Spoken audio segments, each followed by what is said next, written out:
Netcasts you love. From people you trust. This is Twit.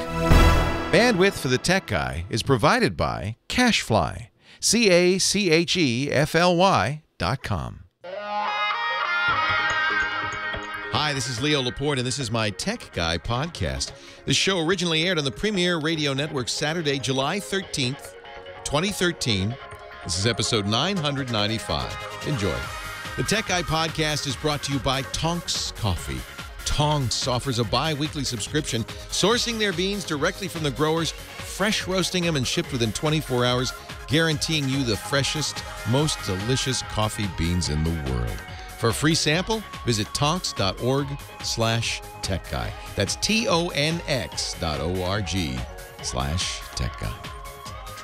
Well, hey, how are you today? Leo Laporte here, the Tech Guy. Time to talk about computers, cell phones, camcorders, home theater, all that jazz. Our home theater guru, Scott Wilkinson, joins us in about half an hour, 33 1/3 after the hour, to be precise. My number, if you want to ask a question or, get a tip, a suggestion, if you want to make a suggestion, and we welcome that, by the way. Don't feel like you'd have to come here as supplicants. You may actually come bearing gifts. 8888 Ask Leo. That's the phone number to call. 888-827-5536. And it's toll-free from the U.S., anywhere in the U.S. But if you're outside the U.S., well, all you have to do is use Skype or something like that and call, and I will be here. Now, if you're using Skype, just remember the government's probably listening in. Did you just see the news this week? More slides coming out from PRISM, the NSA's illegal. I think it's clearly illegal activity. Whether justified, that's a matter for debate and discussion. But since they kept it secret for so long and lied about it, to boot, there really wasn't any chance for discussion. But now that we know, we can discuss whether they should be saving technology, communications, electronic communications from all over the world forever. Apparently, Microsoft gave them a backdoor to Skype. I suspect to other things as well. They say no, by the way. Microsoft says no, but the slide is very clear. And remember, when they say no, they often couch these things, and all the companies have said, no, we don't give any information to the feds unless required to by law. That's very important, unless required to by law. Because the national security letters that the feds, the FBI, CIA, the NSA, OSHA, and others, yes, submit, 97% of them say, and by the way, you can't say this is happening. You can't admit to this. You can't even say you got one of these letters. Shh. Secret. Secret. But I have to say, a couple of points, and we've talked about this a lot ad nauseum, but a couple of points to be made. First of all, the bad guys know this. They've known this for ages. Only the stupidest bad guys communicate using Skype on the internet. So it's not ensnaring bad guys. And furthermore, the bad guys know, and you ought to know as a non-bad guy, that there are ways, encrypted ways to communicate that aren't susceptible to government intercept. Well, let's be clear. They can intercept. In fact, they say they will. Yeah, this is a good one. Hey, and by the way, if you use any attempt to anonymize yourself or encrypt your communications, we're going to save it anyway, with the idea that someday we may be able to unencrypt them. But as of now, that's not possible with some of these better technologies. Here's the thing to look for. If you're going to use an encryption technology, it's got to be open source. That is, it has to be the source code, the programming code has to be available to all eyes. That's the only way you can say, yeah, there's no government backdoor here. There's no backdoor for anybody. Nobody can see what we're doing. Now, maybe you and I can't read this, source code, this programming language, and do that, but there are many who can and do. the crypto community does, pay attention to this stuff. So that's one. Make sure it's open source, and then using strong encryption, public key cryptography. And if it is, someday the NSA will be able to decrypt it. Yes, they will. Yes, they will, because computer power gets faster and faster and faster. But for now, no. Yes. So I don't know if it was a true story. TeachCon in our chat room says, I read that the Russian government was buying typewriters because they wanted to go back to paper because they felt electronic communications were dangerous. I don't know if it's true or not. Paper is not much better. We've even seen that normal shredders, the output can be taped back together. In fact, that's done so. Now, that's why you get a crosscut shredder, because it can't. Okay, this is from the New York Post, so take it with a grain of salt. Russian government goes back in time, will use typewriters to leak-proof sensitive classified documents. The Post, for those who are not from New York, is not probably considered a journalistic paragon. So I'd like to see where that came from. That comes from the British Telegraph, which is another not such a. So maybe, I don't know. It's a funny story. It's a funny story. What else can we talk about? Oh, there's a lot. Well, there's a new camera phone. Holy moly. Have you seen this? From Nokia, the new Lumia 1020. Now, camera phones, okay, so I'm holding in my hand. This is the HTC One. This is one of the very popular high-end hot new camera phones. I'm sorry, cell phones with a camera in it. You might as well call them camera phones. In this case, this has an unusually low 4 megapixels. And HTC said, we're going to go the other way because we think that this pixel race is not good for anybody. So we're going to go to bigger dots on the sensor, which means more light will come in. And it's an excellent camera, but I'm not sure it's the best camera. The iPhone 5 has 8 megapixel camera. Megapixels is short for millions of pixels, which is short for millions of picture elements, which is basically the number of dots captured. So 8 million dots captured. And it translates down to the resolution, right? So 1 megapixel is roughly 640 dots by 480 dots, and on up. So 8 megapixels on the iPhone. The Galaxy S4, another very popular hot phone, that's 13 megapixels. I say all this as a preparation for the actual number on the new Lumia 1020, 41 megapixels.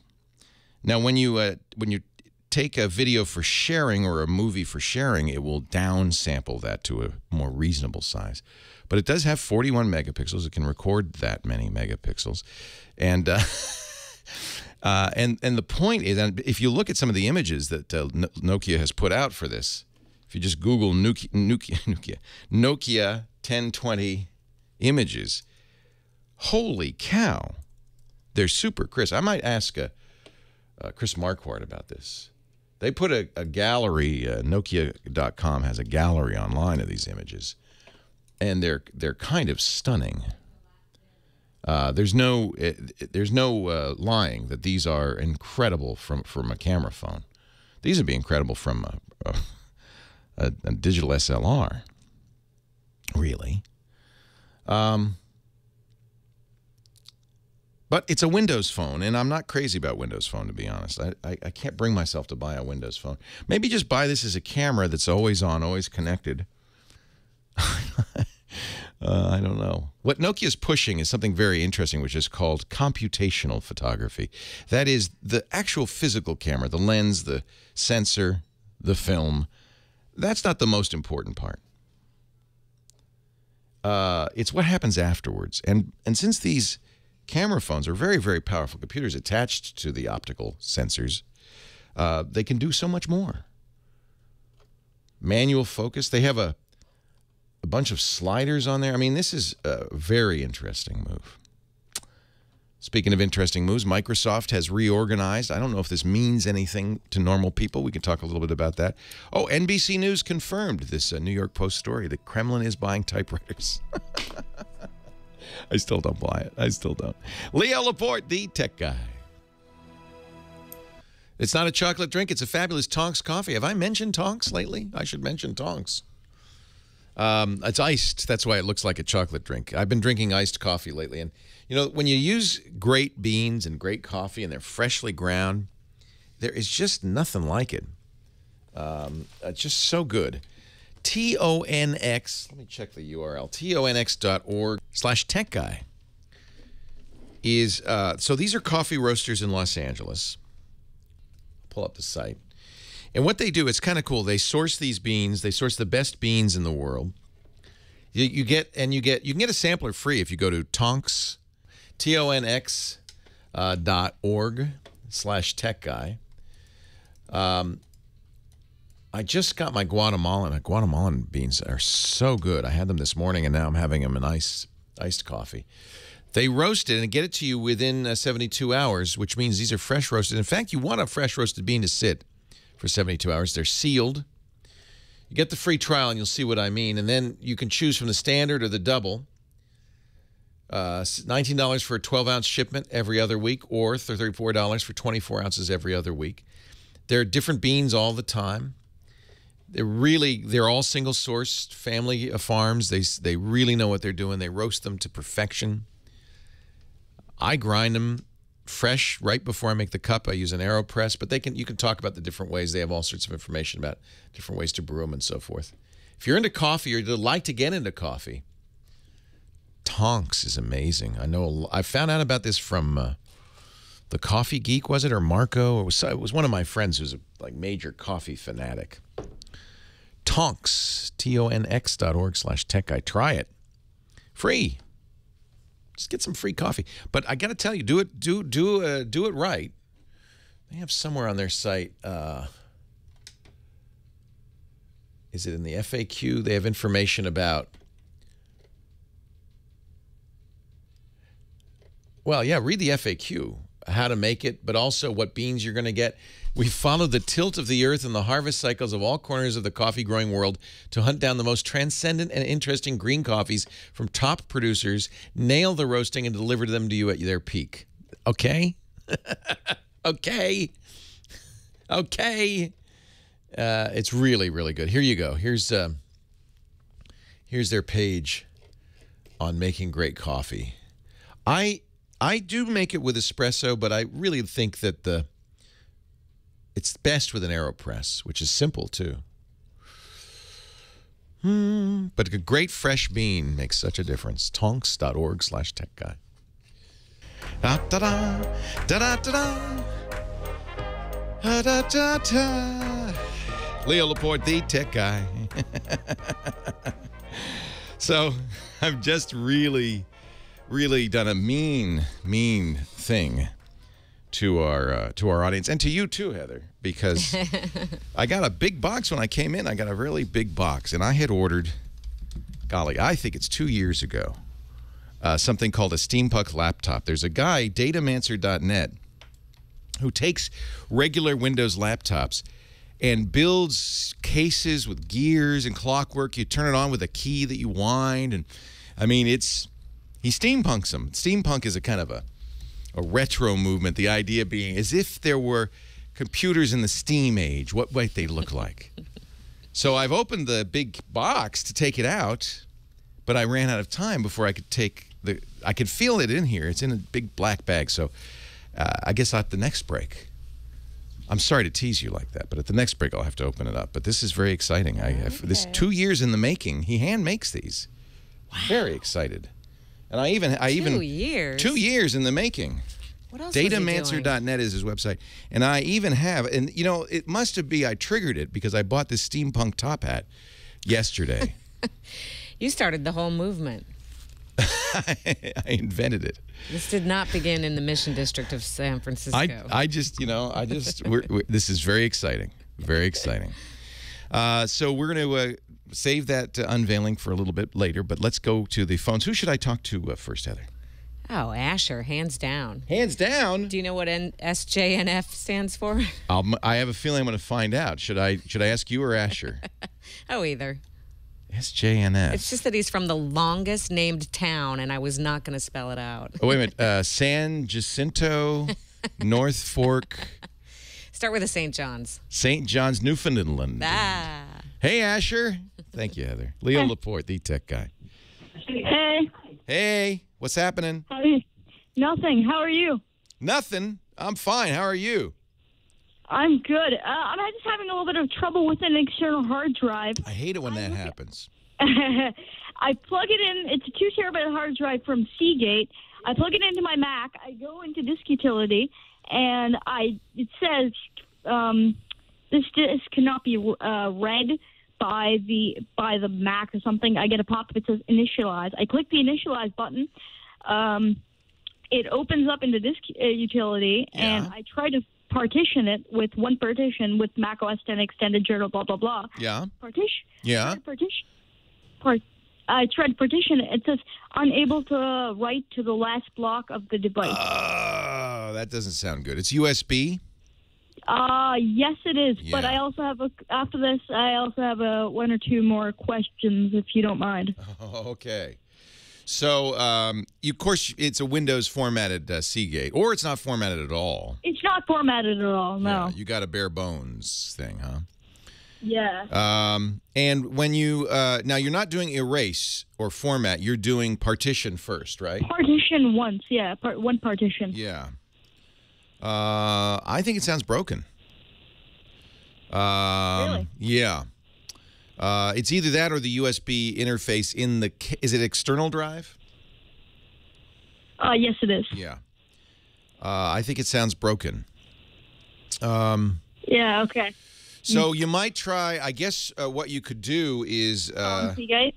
Yeah, I'd call Seagate. But what you could try is 2 partitions, one very small one and one big one. But I think that what you're seeing there is... I did actually... Leo, I did actually go into Windows, and I tried to do the entire disk part and tried to do it on the Windows machine. Same thing. Yeah, it's a bad drive. Another error. Yeah, drives come dead sometimes. That's dead on arrival. And I have another drive, so that's not the problem. But I had another quick question. Where did you get it? Did you get it from a Seagate dealer, or did you get it like on eBay? I got it from Best Buy. Okay, yeah, just bring it back to Best Buy. It's pretty old. It's like a year and a half old. I'm not even sure how. It's not even that new. It's maybe sitting around there. Yeah. I have other drive, so I think that'll. So be what's your fine, other question, Asher? All right. So, I went to Florida, and while I was getting on the plane, I sit back, relax. I'm on the plane. I hate it when they say that. They even know. say that all the time now. Sit back, relax, and enjoy the. I mean, you see it everywhere. In a movie theater, a guy said that to me in a movie. Sit back, relax, and enjoy the movie. Okay, cliche. Thank you. Okay, so once we're flying and they're allowed to turn on our electronic devices, Yes. I open up my laptop. Everything is dead pixels everywhere. It's a Samsung Chromebook. Yeah. And it's called a dead display, dead LCD panel. Yeah, dead display. Yeah. So in Florida, I go to the Microsoft store and I buy a Asus VivoBook X202E. It's kind of like the Acer S7, but just a little bit. Yeah, I like the VivoBook. Yeah. Yeah, it's really good. No, the thing is that I did not like Windows 8, and what I did is I made a part. Apparently, since I think because Windows 7 cannot be installed on a GPT partition. I think the problem is probably more likely the UEFI, that the bootloader is locked. UEFI, yeah. Yeah, bootloader's locked on these. UEFI. Mm-hmm.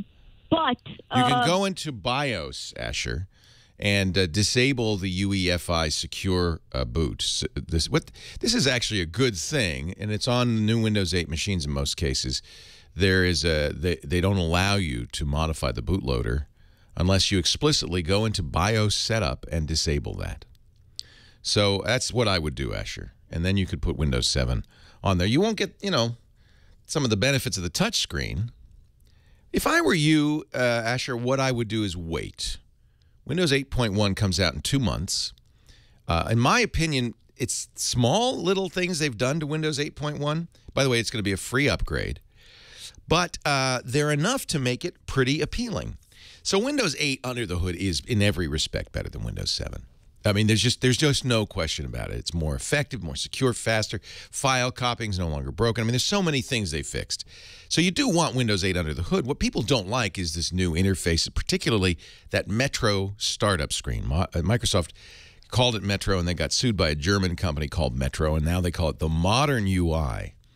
That Modern UI start screen drives people nuts, and I imagine that's what's driving Asher nuts. But a couple of things you could do. For $5 now, you can go to StarDock and buy their Start 8 menu program that for $5 that will give you back a start menu. And then you just stay in the desktop. You don't even go to that. But Windows 8.1 is going to do it, I think, a little bit more elegant way. And it's a simple thing. And I know you're going to say, Leo, that doesn't help. But it does. It's psychological. They let you change the background of the Metro startup screen to the same background as your desktop screen. And they put a start button on the taskbar on the lower left where the old start menu was. Now, it's not a start menu. You hit it, it'll take you back to that start screen. But because the desktop wallpaper doesn't change, it looks kind of like a menu. And furthermore, with a little more messing, and Alex Gumpel in our engineering team showed me this, you can make it pop up a list of all the apps. And then it really, that simple thing actually, to me, did it. So I'd stick with Windows 8, Asher. Wait for 8.1. Get used to it. It is the future. Leo Laporte, the tech guy.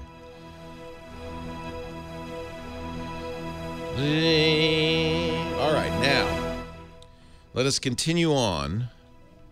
We're getting Scott Wilkinson here. And I'm going to do, where's my close-up? There's my close-up. Are you ready, everybody? Are you ready for the excitement?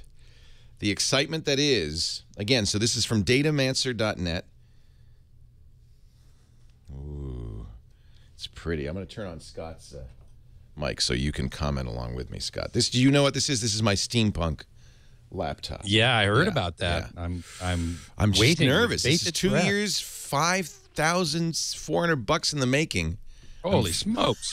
I'm kind of nervous. All right, here we go. Ooh, ooh, ooh, ooh, ooh, ooh. You're starting to get a sense of it here. Look at this. Holy moly. Holy McGillicuddy. Now, I did ask him for the twit, and I think that might have been one of the holdup, because I see we don't have the twit logo here in the stained glass. That was one of the things I'd asked for. But he hadn't promised in the past. So let's turn it around. Wow, look at that. Look, it's got feet. Look at the bottom. Brass, fully brass. That's the battery. You can see why this takes him a long time. Yeah, this is what I'm going to use on Twit. Yep. And I'm going to wear that hat. All right. Oh, my goodness. Oh, my goodness gracious. Look, can you see that? I don't know. Can you zoom in a little bit, Alex, on the key? So leather, these are leather wrist rests. This is a wooden mouse. It's got springs here. He's the keyboard is brass and, you know, with good typography on this. This is very nice. So he's really refurbished this whole thing to make a case out of it. Betamax, look at the F holes. Yeah, it's like a violin. Like a violin. In fact, you reminded me that, you know, sometimes when you order a custom-made musical instrument, takes a while. It takes years. Yeah. Does have an HDMI port. Pretty good for the 1800s. SD card reader. I don't think you'd carry this anywhere with you. It weighs about a ton. Wow. And it's a big screen. It must be a 17-inch screen. That's a big screen. See what TSA thinks. Yeah, let's see how I can get through customs on this, huh? Yeah. I guess I should power it up. Wow. The no sound icon is an old Victrola padlock. Look at that. Wow. He sells these keyboards by themselves if you want to just go lightweight. Steampunkin'. I don't know what this stuff is. What is this? Something. Sonic Master. Speaker. It's a speaker. All right, let's get ready for Scott. I can't see anything over this. It's got a camera on it. I'm a little disappointed we didn't get the Twit logo on the stained glass. He had said he would do that, but this is still beautiful. It's beautiful. You can tell he put a lot of work into it. Many, many moons.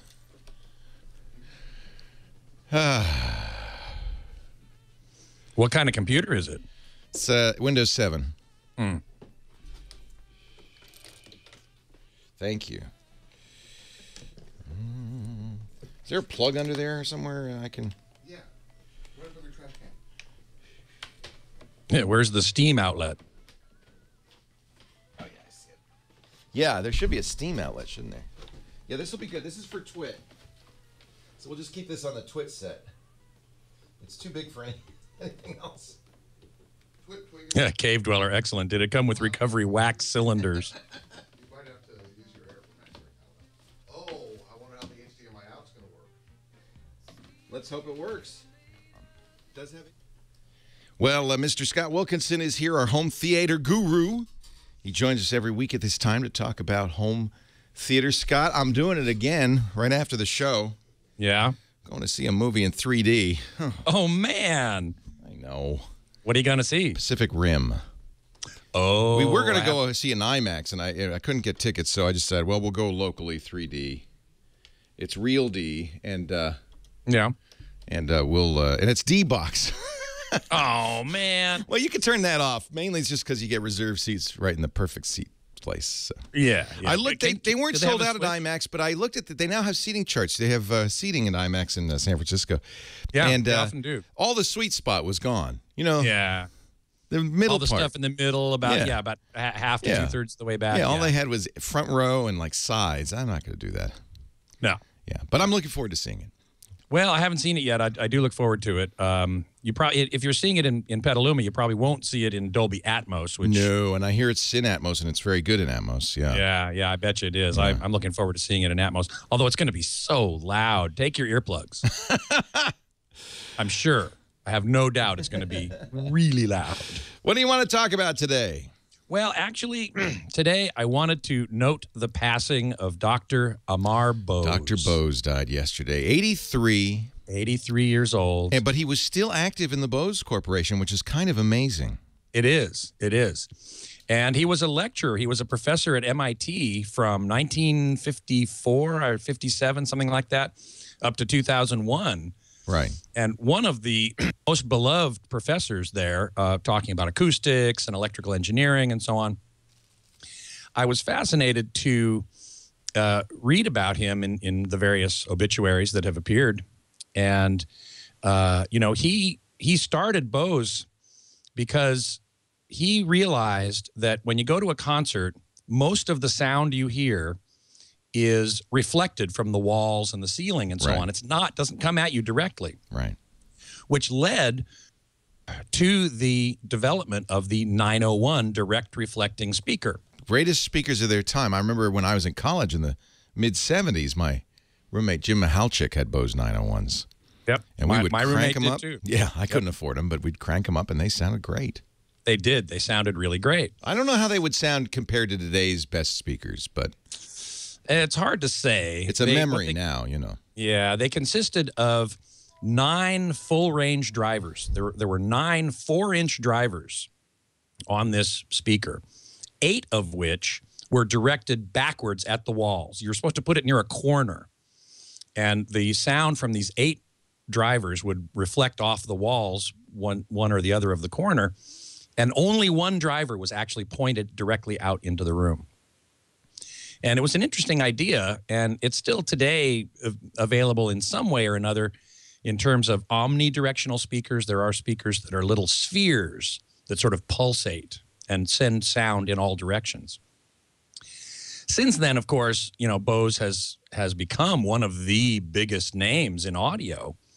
And you've heard me say many times that I'm not a big fan of most Bose audio products. There's a saying: no highs, no lows. It must be Bose. The most successful thing Bose sells today is those noise canceling headphones, which I think were certainly the first well-known.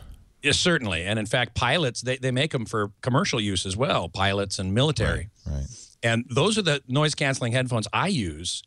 As much as I, say no highs, no lows, must be Bose, the noise canceling headphones are fabulous. They're the best ones I know of, and I've tried many of them. Okay. I've tried many of them. So they still get credit for that. Absolutely. No question about it. But their home theater systems, the Acoustimass home theater system with the little tiny cubicle speakers and the little subwoofer that connects, I've heard that. It's not very good. I bought, to my chagrin and shame and ultimate disappointment, the sound bar that they sell, which is more than a sound bar. It has a subwoofer. It has a unit that's a unified remote control. It connects everything into the unit. So it's more than a sound bar, but it was priced at $2,500. It was extraordinarily expensive and not particularly happy with that. But this is not a review of the Bose stuff, because no. Really, we should honor Amar Bose. Dr. Bose was a legend. Did in fact transform stereo sound. He did, and did make some amazing things. Yeah. He did. I watched one of the lectures that he had recorded at MIT, and he played a piece of music, a spoken word little clip, and some pink noise into a speaker and recorded it on a microphone, and then played that recording through the speaker, recorded that on the microphone. Wow. And it did that like 6 times. And the first time through, it sounds perfectly reasonable, the music, speech, pink noise. By the last time through, all 3 of those clips sounded almost identical because it was every time going through the quote-unquote filter of the room and the room modes, the natural resonant frequencies of the room, which got emphasized each time the audio got passed through the system. I thought that was a fascinating experiment that he conducted. The rest of the lecture was about how life may take you in a direction you don't expect, but if you complain and say, oh, this is not what I was expecting, I'm unhappy, you're not going to be very, very happy. But if you take whatever comes and make the most of it, you can reach the top of his field. He used himself as an example by saying that he wasn't expecting to build an audio company. He was going to be an electrical engineer. He never expected to be a teacher, but he was one of the most successful professors at MIT for decades. So it was a very inspirational speech. That was on The Verge. So you could see that it's probably still I'm sure it is. Yeah, I'm sure it is. Absolutely.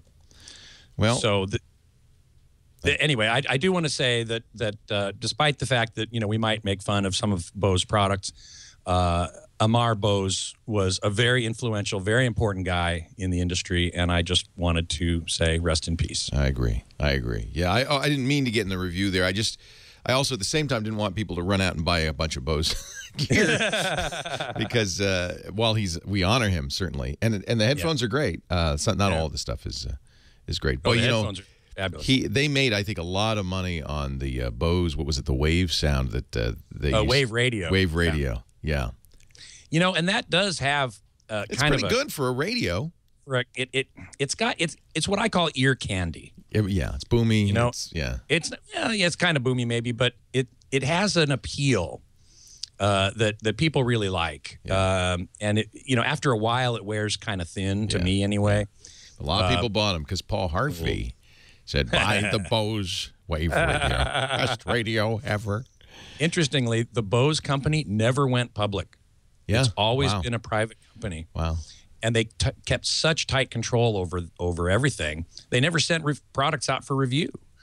If in the beginning, if a product got a bad review, they would sue the people who reviewed it. So they safer to do that than make a great product, I guess. I did like those 901s. I love those, Dr. Bose. And I got to tell you, I went and I actually bought a pair of those 4-inch individual drivers and made my own car speakers out of them. Wow. So that was in college, and So those drivers were actually very good. I think Dr. Bose was a very smart guy. And his son, I think, runs the company now. But R.I.P., Dr. Bose. Thank you, Scott Wilkinson. avsforum.com. We'll talk again next week. Leo Laporte, the tech guy.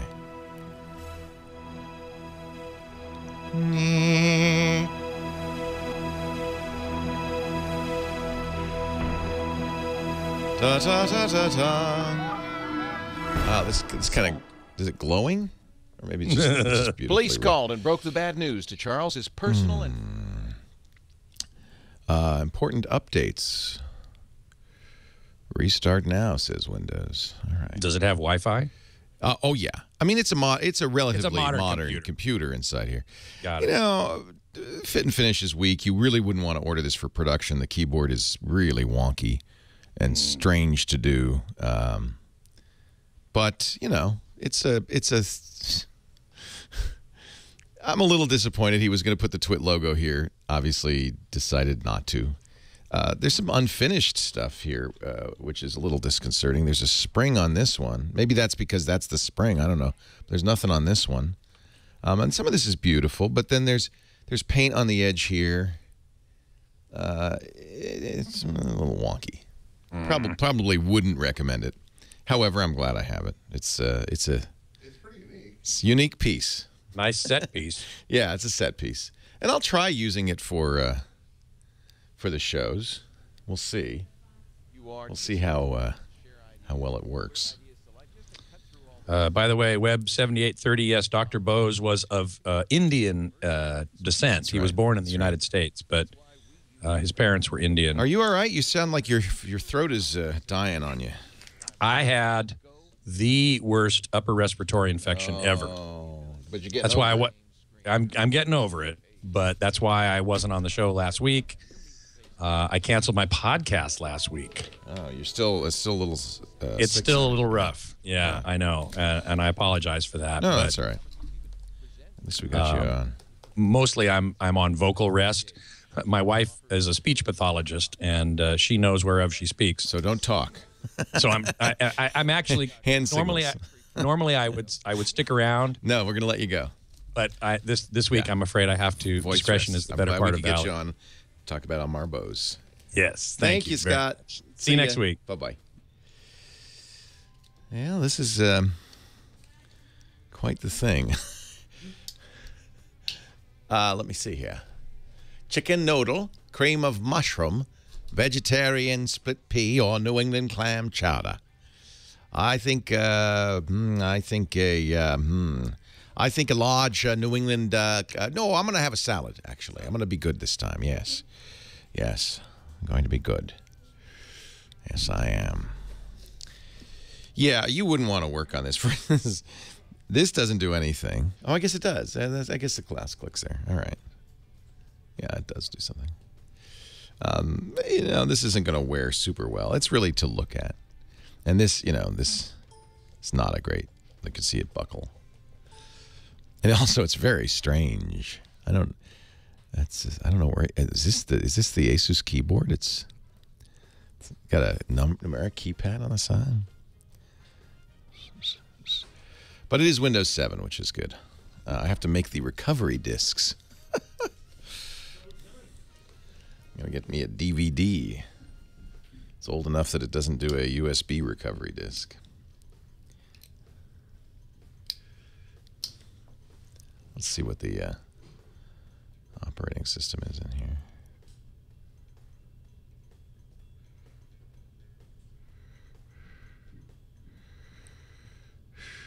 Windows 7 Home Premium Service Pack 1. It's a Core i7 2670. That's decent. You want to come see it? I want to see if it does have brass buttons, huh? Oh, yeah, it's all brass. It's brass everywhere. 8 gigs of RAM. This is fine. This is a, pretty high-end system. Do I have a spot here, Nathan? No, sir. Alrighty.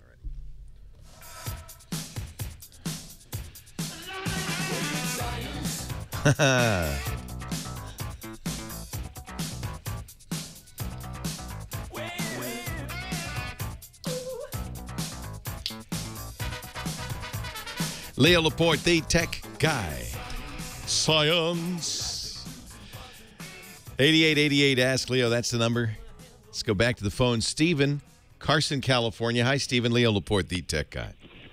Wow, I am so happy to speak to you and very honored. Oh, thank you. Long-time listener. I was calling you because, I'm on a, long story short, I'm on a small budget, so I use an older computer. Okay. And Windows 7 didn't work on it, so I put Zorian on there, which is a Ubuntu Linux. Good choice. Excellent and it works choice. Great. It's beautiful. And the problem is, I can use Google, and it has a voice search. Yeah. But I cannot find a way to put Dragon Naturally Speaking on. No, you can't because... Is there any kind of voice recognition that works on Linux? Yeah, because Dragon doesn't make a Linux version. So that's one thing to understand with Linux. Pardon me? Wine don't work. Pardon me? They have a program called Wine. Right. That's supposed to let you use it, but it doesn't work. Yeah, so you have to look on Wine and see which apps are supported by Wine and which ones are supported best. And Wine, it's nice, has a chart on the website that'll say, well, this kind of works, this doesn't work, this works halfway. And so that's a good idea to check that out before you buy anything. Let me look at the chat room. I don't know if there's a Dragon Naturally Speaking type of program. It's weird for Linux. It works fine. If I go to Google search, I could speak it in there. Boom. Isn't that nice? Yeah, but Google's doing that on their end, right? That's the server side. So you need something that'll do it in Linux. Exactly. And by the way, that's a really good idea, is to put Linux on an older computer that can't support a modern operating system. Linux is a modern operating system. It's very powerful, very robust, more secure. I don't know. I'm not seeing anything from the chat room off the top of my head. I don't know of anything. Untoward has given us, though, a link to a Wikipedia article you might want to look at. Speech recognition in Linux. That will at least have a list of all the possible applications. The problem with doing this in open source is it requires considerable resources to make a good speech-to-text program. A lot of research, a database, and it's one of the reasons that you don't see a whole lot of companies doing this anymore. There were quite a few for a while. Learn Out and HouseSpee, Dragon was independent. Then Nuance went along, bought them all. Actually, I think Microsoft bought Learn Out and HouseSpee. Google is the only, as far as I know, other company that is doing work on this, and they're doing some very good work on it. I think the real key is going to be if you can get Wine to work with Dragon. And it may be a hardware-specific issue, but on the Wine website, they have a lot of information. Here's another article. We'll put both of these in the show notes at Tech Guy Labs. Web1811 in our chat room says he's got an article on installing Dragon Naturally Speaking on Ubuntu using something called Play on Linux. So Play on Linux is kind of Wine-like, I guess. Wine, which stands for Wine is not an emulator, is a Windows emulator, despite the name. But it does it in an interesting way without actually having Windows, because, of course, you'd have to pay for Windows to use an emulator. That might be the other thing you could do, is run OneBox, which is a virtual machine, and run Windows within OneBox and do it that way. Problem is, of all the things you might be wanting to use, speech recognition is probably one of the more challenging. So doing that in emulation wouldn't be great. Play on Linux is on playonlinux.com and apparently does support Dragon. So I guess that's what I would try, Steve. At least that's the first place I would go. Thanks for the call. Albert in West Covina, Leo Laporte, the tech guy. Hi, Albert. Hi, Leo. Long-time listener, first-time caller. Nice to have you. Need your help spending my money. Oh, good. I'm good at that. Okay, yet another MacBook Air versus a MacBook Pro Retina display. Oh, yeah. Tough one. Yeah. Right now, it's there's no answer because Apple has not yet updated the MacBook Pros. And I think they will before the fall. My guess is at this point they're waiting till Mavericks comes out, the new OS X.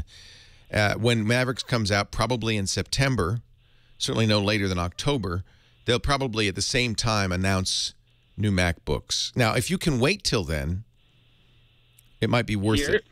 Here's the thing. My wife wanted one, and then she was home, and she just went on the Apple website, and then she signed up for that zero interest free 18 months, whatnot. And she said, yeah, let's get one. And we were about to purchase. And then I said, you know what, let's double check your website. And then I went to Tech Guide Lab. And then on Good man, I like you. two of the response said, you think September they'll announce. Now, here's what I bought. I bought the MacBook Air, the 13-inch. This thing is amazing. It is using the 4th generation Intel processor. MacBook Pro hasn't gone that update yet. That's the update we're talking about. And it gets 12 hours battery life. So if you guys are often away from a plug, then that's a great selling point. I think an excellent selling point. Now, I'm not. I'm always plugged in. I'm either at home or I'm at work. Very rarely I need 12 hours of battery life. So, I don't know if that's a huge selling point. The Air is light and thin, but the drawback to the Air is the screen. It is not a Retina display. Have you ever used a Retina display? No, but we went to Apple Store and we checked it out. You can see the difference, can't you? Yeah, I could see, it's easier to read, with my old eyes. Yeah. So I'm a big fan of Retina. And, anybody who's using a late model iPad, the 3rd or 4th generation, or an iPhone is seeing what's called a Retina display. Many PC laptops are now Retina displays. A lot of the higher-end PC laptops are very high resolution. Retina is a marketing term, I should point out. Apple made it up. The idea being that if used at the normal distance for that device, you can't see any dots, it's Retina. So your HD TV is Retina because you're far enough away from it you can't see the dots, even though it's not a particularly high resolution. Most HD TVs are, like 1920 by 1080. They're not super high resolution. An iPad and iPhone, because they're closer to you, have to be a higher resolution for their screen size. They have to have a higher dots per inch to be Retina. The MacBook is somewhere in the middle there, but I do think it makes a difference, and I can tell the difference because I have a MacBook Pro Retina. But Retina requires a lot of juice. You won't get the same battery life by any means, even on the Haswell, the 4th generation Intel. So it really comes down to how you use it, what you want. Well, we also considering getting the time capsule, and then, the MacBook Air come with the 802.11 AC. That's right. My wife asked me, what's the difference between that and N? I remember mumble something, but It's nothing unless you get an AC access point, and there are very few around there. And even then, it doesn't make your internet faster. You're already fast as your internet is on any 802.11. Probably anything modern is going to be as fast as your internet, faster. So the only benefit is internal copying from your network from one computer to the other, and it's only faster if everything's AC, so don't worry about it. i7 or i5? The i7 is what, $150 more? Exactly. So that's not an awful lot. i7, the big difference in the i7 is it could do more things at the same time. It's got multi-threading, hyper-threading they call it. And I don't know if that's a huge difference. It's also got a bigger cache. It's somewhat faster. I'll tell you the deal with the new MacBook Airs is they're slower than last year's. The clock speeds are slower. And they somewhat make up for that with this new chip, but not entirely. Really, these are focused on battery life, not speed. Point being, they're plenty fast enough. They were last year. So really, if you had last year's MacBook Air, and you asked me, should I upgrade? The only benefit would be longer battery life. And I don't know how important that is to you. I'd certainly get, an i7 if processor speed is important to you. I got an i7 and 8 gigs of RAM because I'm crazy. But you know what? You'd probably be better off getting an i5, which is very, very fast. And take some of that money and put it towards, say, an external screen. You can run off this MacBook Air. You can run an Apple 27-inch display, and then you've got the benefits of a beautiful screen, and you can take your laptop, disconnect it, and hit the road. Okay. Well, we're accident prone, so we're thinking Apple Care Plus or Square trade. I don't have Apple Care Plus. Apple Care Plus is the best. Okay. Yeah. Thank you, Leo. Enjoy your new laptop. I think you should get the Air. Don't wait. September's a long way off. Leo Laporte, the tech guy. Well, hey, how are you today? Leo Laporte here, the tech guy. Time to talk about computers and the internet and the smartphones. Certainly we talk a lot about that. Dumb phones, not so much. Home theater, digital photography, all that jazz. 8888 Ask Leo. That's the number. Carlos is next. He's in Apple Valley, California. Hey, Leo, how are you? Carlos, I'm well. How are you? I'm doing well. I have a quick question for you. I just bought a Samsung Galaxy tablet. Ah, yes. And I love the thing. I like the portability. I like the photos. But my question is, I'm looking for an app that I have a saltwater fish coral business. And a lot of times I got customers, when I go down to my wholesalers, they're asking for certain pieces. So I'd like to be able to shoot a picture with the tablet and then somehow add a caption via, typing it or writing it on the screen so I can send that right off to the customer. Is there anything like that? Oh, there's a million things like that. That's a very popular category for both Windows Phone, Android phone and iPhone. I can think of a bunch for iPhone. In fact, one of the free apps that Apple was giving away to celebrate their 5th anniversary, and if they're still doing that and you're an iPhone user or iPad user, you should run over to the App Store and get it, was over. Let me go to the Play Store for Google and see. Which tablet do you have? It's the Galaxy. Because the Galaxy S4, for instance, has that built in, and I'm wondering in the Gallery app you can put captions. Yeah, it says it's a Galaxy Tab 2, 10.1. Yeah, I would look in the Gallery app, and you might be able to do that with the software you already have. But there are a million. There's Caption It. There are a million apps for Android. Caption It is free. It says caption any of your photos with Caption It, then share them. In fact, if I just searched for caption at play.google.com. Now, you need one. You probably want one that's tablet compatible.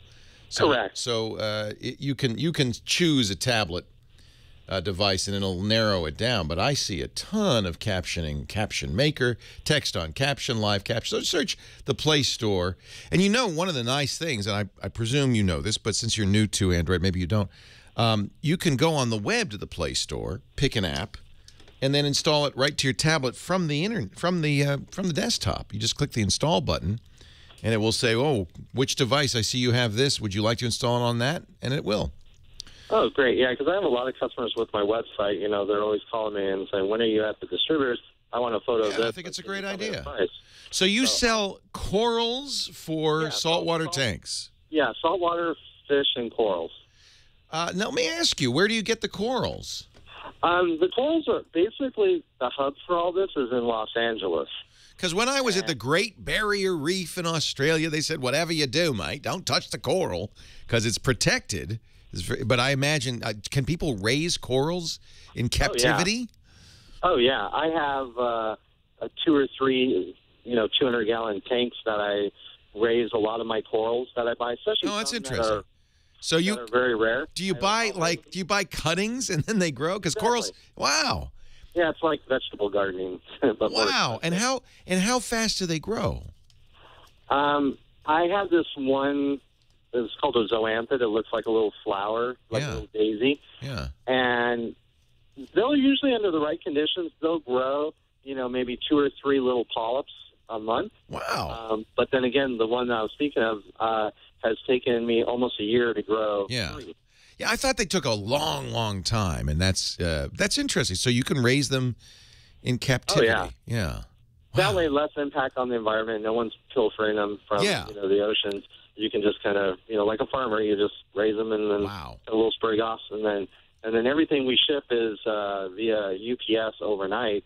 So within 12 hours, 15 hours, the person gets their. Yeah, because they're alive. You got to keep them alive, right? Yeah. The corals are more forgiving than the fish. They're easier to ship than the fish. Yeah, the fish that would be difficult too. Yeah, I'd rather stick with the corals and stuff. How interesting. What's the website? The website is called The Coral and Frags, Frags, shack.com. I love it. The coralandfragshack.com. Yeah, and frags are the little plugs that they use to glue the corals on. Ah. Wow, that's really interesting. I always wanted a saltwater tank.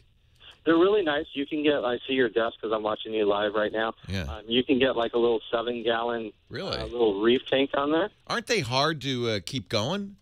You know what? The 7 gallons, the smaller ones are a little harder, but as long as you don't load it up, you know, like make it look like SeaWorld all of a sudden, you're fine. Especially if you just leave some nice corals in there.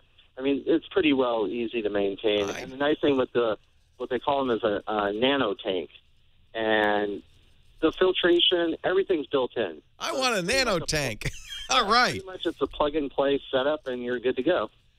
So nice to talk to you. Thank you so much for your information. You're welcome. Thank you. Take care. Yeah, there is a lot of captioning programs.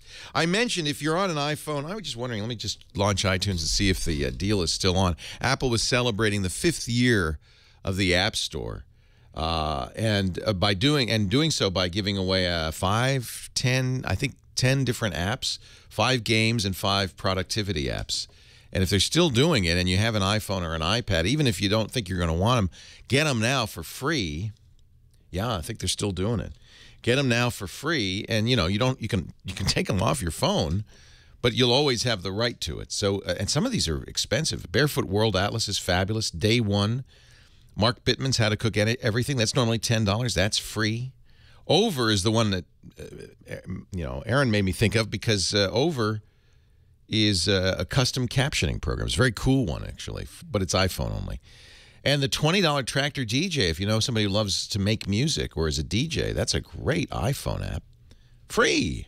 And then games like Badland, Infinity Blade 2, Super Brothers, Tiny Wings, and Where's My Water? Apple celebrating 5 years of the App Store. It's interesting. Apple's got a good gig because they're not subsidizing these giveaways. They went to the app manufacturers and they said, hey, you want to give something away for a week? We'll promote it.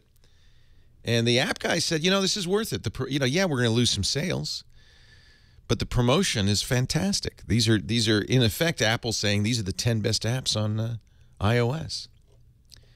When you go there, you have to do it in iTunes. Go to the iTunes App Store, but on iTunes. But when you do, look at the milestones because the history is kind of fun.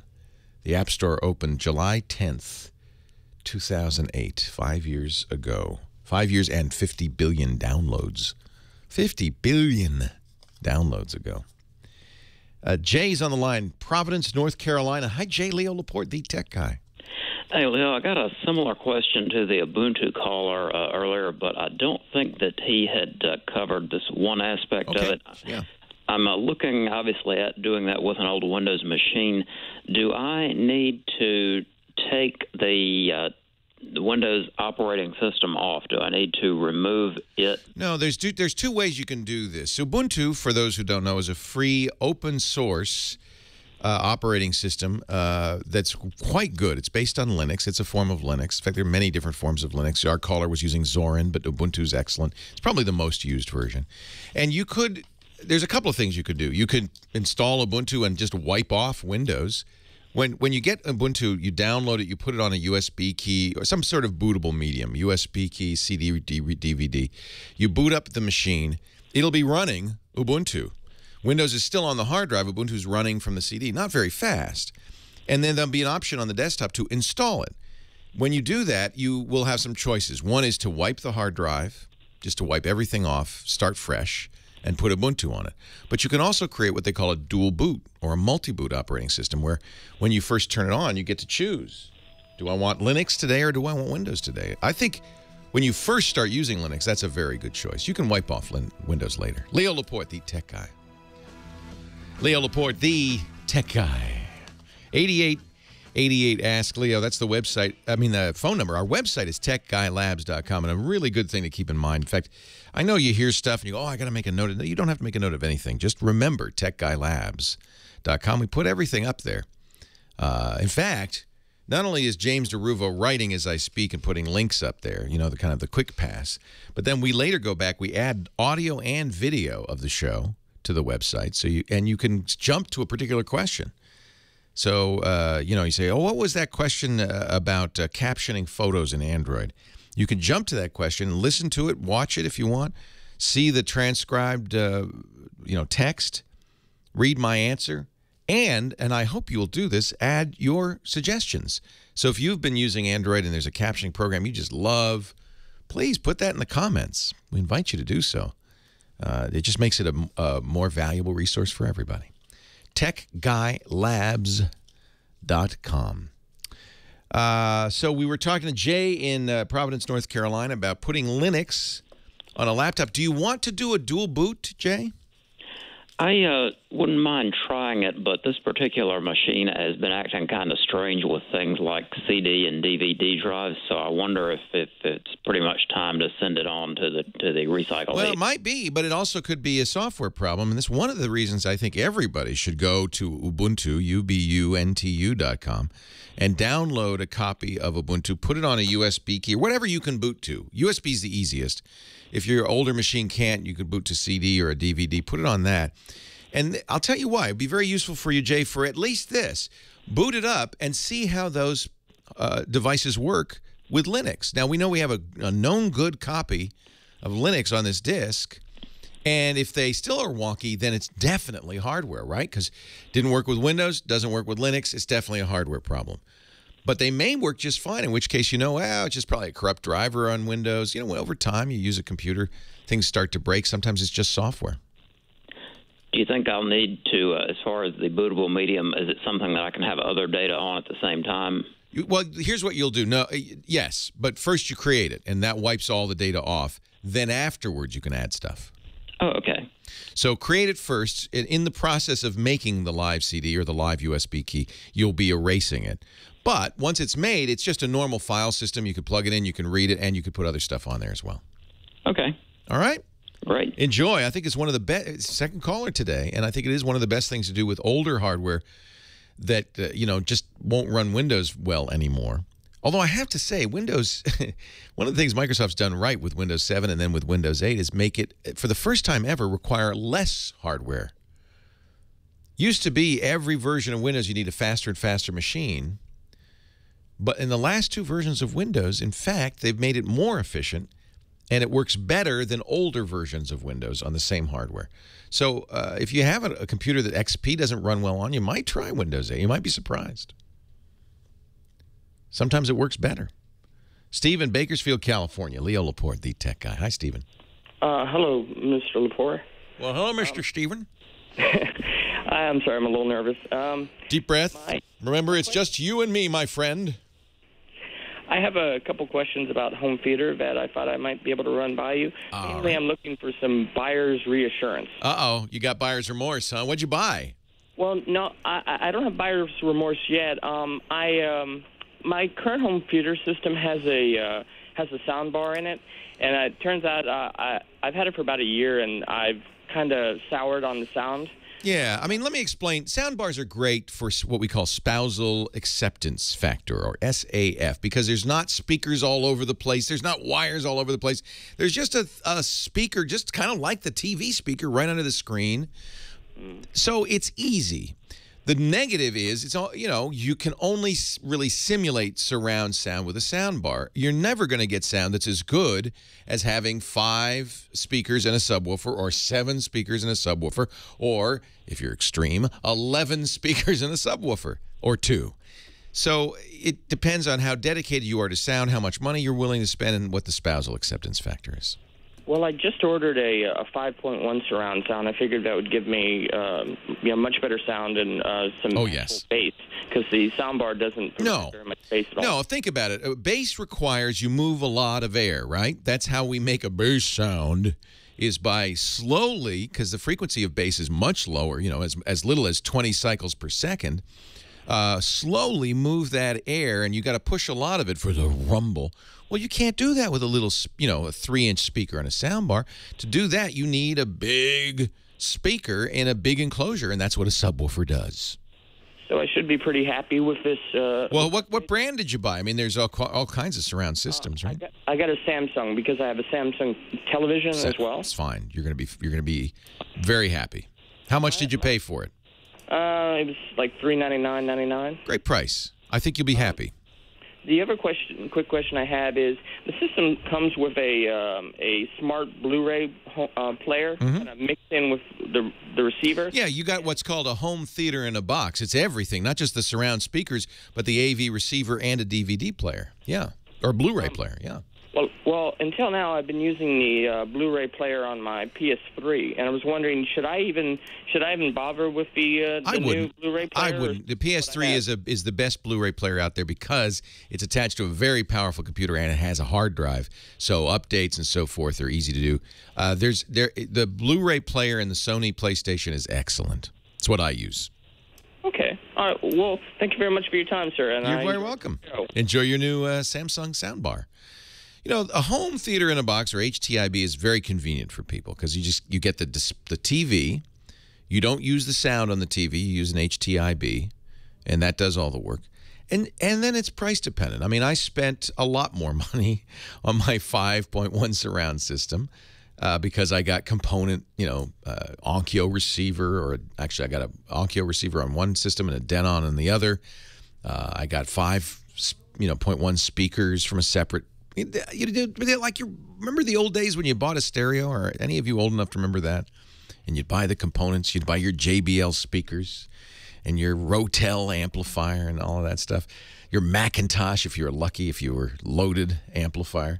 Well, it's similar to that, really. In fact, if you think about it, it's exactly what you're doing. You're putting together a sound system. And the more you spend, often, not always, but the more you spend, the better. I personally am a big fan of speakers from Emotiva, EMOTIVA.com. I just bought another set of speakers from them. Been very happy. Those are made in the U.S. I think they're in Nashville. They're relatively inexpensive. They're more than, some of the home theater in the boxes you'll see, but they're high-quality components. For that price, they're very, very good.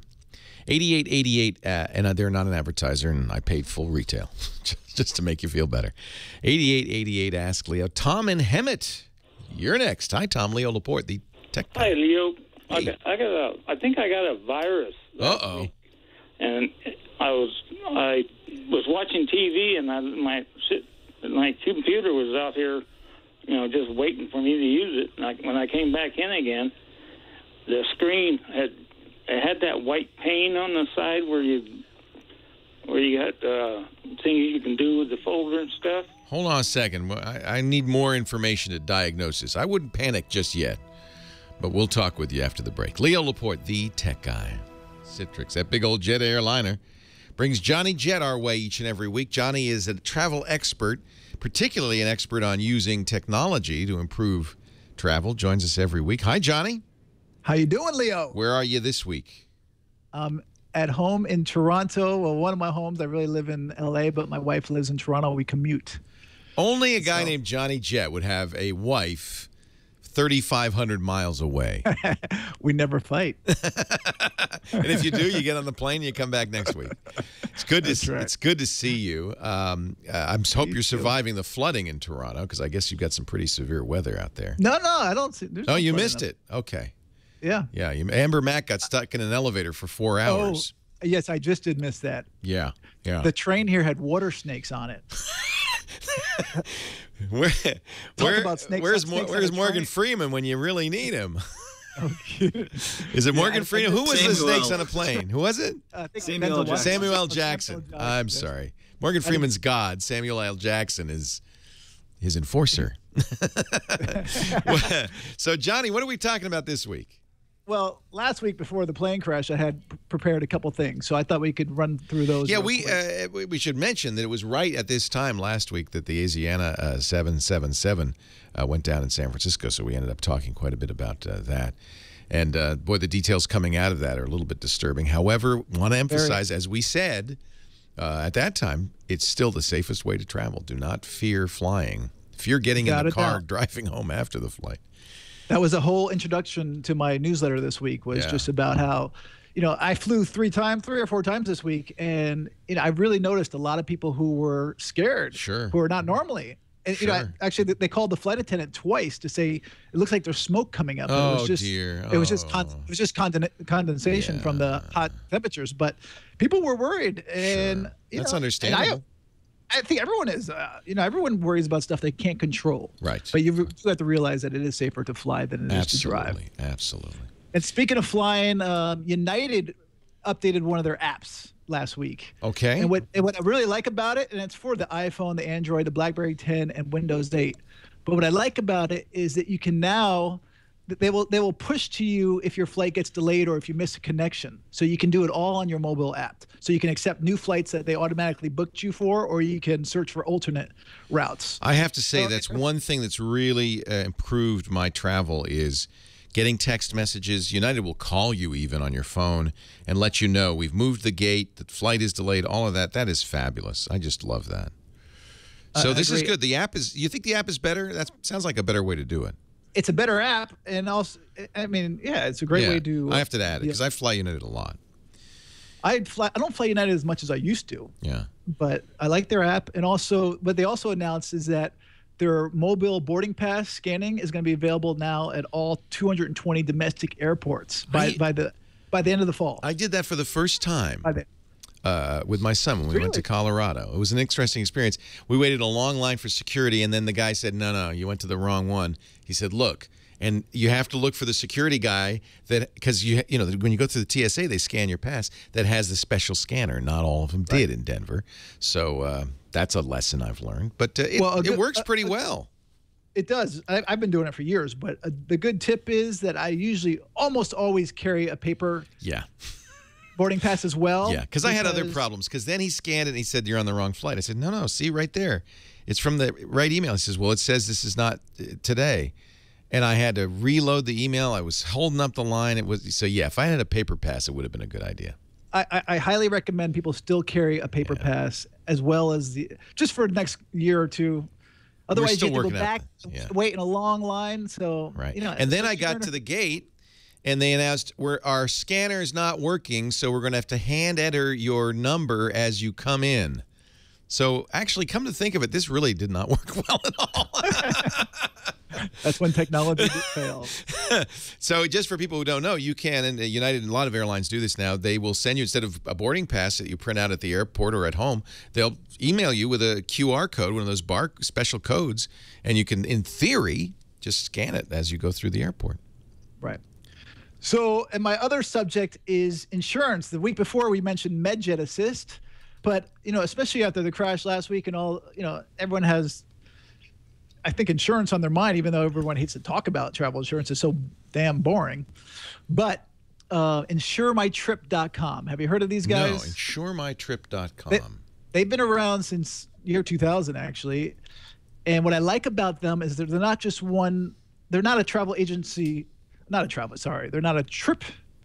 insurance. They don't agent, sell it. They help you find it. They're an aggregator. Got it. Exactly. They're like the kayak for travel insurance. So now, you don't go when you're at the airport. I don't even know. Remember they used to have vending machines that would sell you insurance in case you got in an air wreck? What a scam that was. We're not talking about that. We're talking about if you have to cancel your flight at the last minute. Listen, if you're doing a big trip like you are in the fall, this is when you want to get I actually got it through the cruise line. I paid. It was not. No. You usually don't want to go through the same kind of company. Expensive. Yeah. Well, if they go out of business, which they're not going to, but if they did, then you're screwed. So you always want to go through a third party. That's one of the reasons for the insurance is if they go out of business. Good point. Didn't think of that. So don't buy it through the same provider. Always go through separate. But these guys have 27 different providers. And I took my dad to Italy a couple years ago, and he was 82 years old, and everyone's like, there's no way you're going to be able to get insurance for your dad. So I called these guys up. Actually, you can go online, but they have a 24/7 customer service care, which I love. And they found 2 different insurance providers that would cover them. And it only cost me, I can't remember the exact price, but it was under $150. Wow. So, and that includes medical evacuation. It includes cancellation, accidents. Everything that I needed. But every insurance policy is different, so you really have to read the fine print.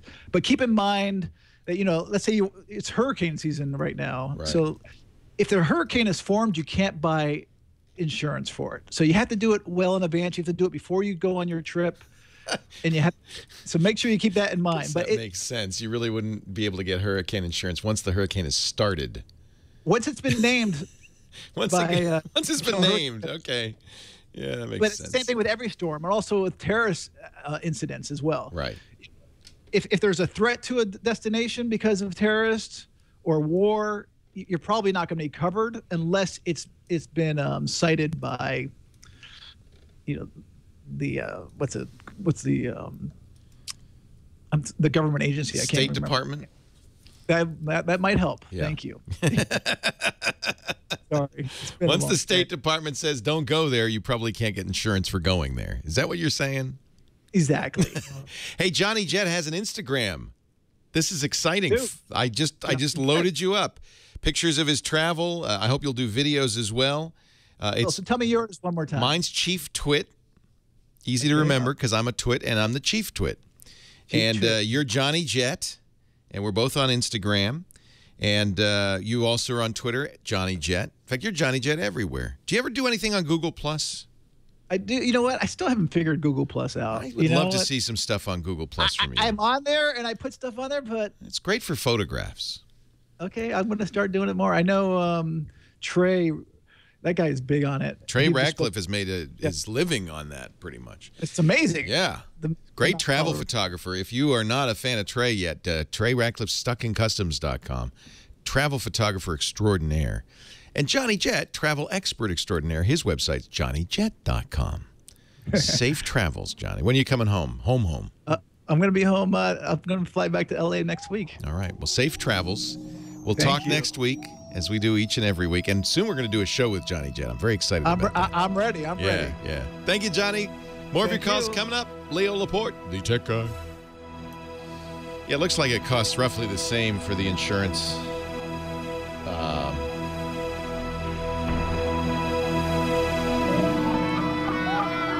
There's a company called All Ands, American Express.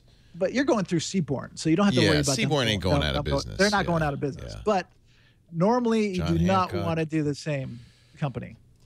Actually, might have been cheaper. Sort by plan type. And then so you can say which coverage you have and all of that stuff. You can choose everything. I love it. I mean, it tells you exactly what you want, and there's 27 different providers. So, and they've all been rated. And if I paid with my American Express, I probably have some coverage You anyway. have a platinum card? Yeah, I have platinum. Okay, so you get into the American and the Delta Club with that card. Yes, I do. Okay, just want to make sure. Yes, Some people I don't. do. And I hope you have global entry. Do you have global entry? No, I don't travel enough to have global entry. Doesn't matter. First of all, they pay for it. The American Express. I know, Platinum but I Card don't want to go will through reimburse you. the screening. Interview. It will take you a few months to get it all I know. sorted. I started but doing it when I went to Canada every month. Then it was really worthwhile. It takes But- me 30 seconds to go through customs. It could take me an hour or two I know. sometimes. It's probably worth it, huh? It's worth it. But if you're traveling with a partner who doesn't have it, then you have to wait for them anyway. So my advice to you is get you both on it. Heather, did you? Any envelope, any package. Say the name again. What was that? It's called Global Entry. It's a program of the U.S. State Department, I believe, but it lets you get back into the U.S. quickly. What we should talk about it next week. Yeah. Well, let's do that. Globalentry.gov. Globalentry.gov. Love it. Love. You travel that much, Heather? Not lately. As soon as I'm, acquire enough money through doing this show. Yeah. We're going to make I'll you leave when rich. you leave. And then you're going to travel. That's right, because we're going on a 3-week hiatus. We'll pre-tape those shows, so you'll have 3 weeks, September 8th, or so September 17th through October 8th. And am I going to be on those pre-tapes? If you want to, we'll do them on a Friday, so you'd have to be available on a Friday. But I would love to. That would save me a lot of I'll be there. trouble. Actually, we could record yours anytime. Come to think of it. Yeah. So we'll figure that out. All right, and we also need to go up. I need to be up in San Francisco sometime, and well, we're we got the MedTech show. We're gonna your show and the MedTech show are the same kind of format. So I don't know. Has Lisa contacted you at all about any of this? not lately. Okay. I haven't spoken to her in a couple months, but I'm going to be in San Francisco in September, end of September. Good. Well, we won't be here, of course. Shoot. I'll hang out with you, Johnny. All right. Heather says hi, but yeah, we won't be here. But No, but we're all in on this. We definitely are going to do the Johnny Jet show, so don't worry about that. Okay. Okay. Yeah, well, yeah. I can pop up anytime you want me to. Yeah, the way we're going to do it with Dr. Gene Dean, whatever his name is, and the same with you, which is because we know you're busy. Is we'll figure out one day you can come up and do like 10 shows, and then we'll do them all at once, and then we'll put them out 1 week at a time. Okay. I'm going to be doing a grape camp in Sonoma. That's pretty cool. I can't believe you're going to be here when I'm not. Are you going to crush the grapes with your feet? Yeah, of course. Really? Nice. Yeah, that's why I'm going. You're making wine. Don't fall up the platform. Oh, You know that try famous not to. video from Yeah, that's horrible. That newscaster. Good. Ah! You ever seen that video? No, I've never seen it. I Oh gotta my go God, look for it's it. epic. It's on YouTube. I mean, I could probably play it for you. My dad thinks that was News. faked. I'm like, No. Listen to her screaming. It sounds like I've never heard anything like it. Newscaster Still makes me fine laugh. falls out of bucket. It's a I bucket can't of watch. grapes. I'll pee. And one of the things that's done is right here, these buckets are filled with grapes. What kind of grapes? These are filled with Chamberson grapes, and the winner this Saturday, who's juice, will actually win an overnight stay here at South. I'm just going to turn off the sound so you can. Well, actually, you should leave it on. Because she screams. Her screams are insane. Live spot for carbonites. All right.